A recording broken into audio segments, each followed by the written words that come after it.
Let me tell you what life is like in Saudi Arabia for my young reporters.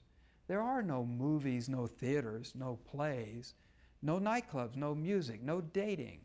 The internet is monitored and controlled. There are very few parks or museums. There's no political life, no political parties, no unions. That entire space of life that we call civil society simply doesn't exist. In the Kingdom of Saudi Arabia, there are royal highnesses and ordinary highnesses and everybody else. Even very rich people like the Bin Ladens know their place. You may be rich, but you are not royal. In a nation where human images are forbidden, portraits of the king and the top princes are everywhere. The streets are named after them, the hospitals, the universities. The royal family not only owns the country, they hoard all the glory. You are a guest in their house. There's nothing between the government and the mosque except shopping.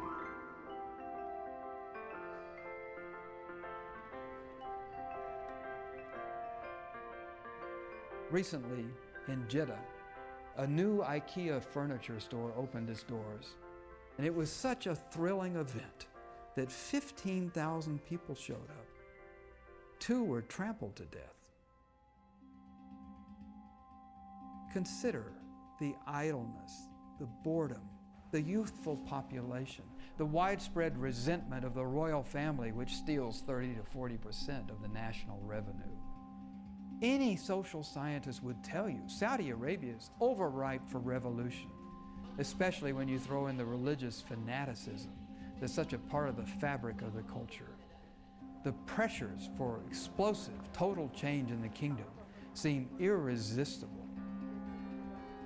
What force is greater than the anger, the frustration, the despair, the hopelessness that everywhere else in the world has led to revolutions, coups, and civil wars, but in Saudi Arabia has resulted in a kind of social coma?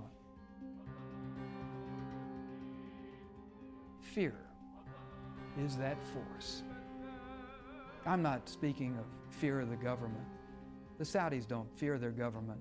It's not nearly as cruel to its citizens, or subjects to use the correct word, as the Egyptians are. No. What they fear is the alternative. Look at the neighborhood the Saudis live in. The revolution in Egypt brought on an enduring autocracy far less liberal than the monarchy it replaced. Ditto Syria. In Iran, the revolution brought the mullahs. In Somalia, tribal chaos. And of course, Iraq, which embodies all the fears the Saudis harbor about their own future. Change does not equal progress in the Middle East. The whirl of events has produced a paralyzing fear in Saudi Arabia.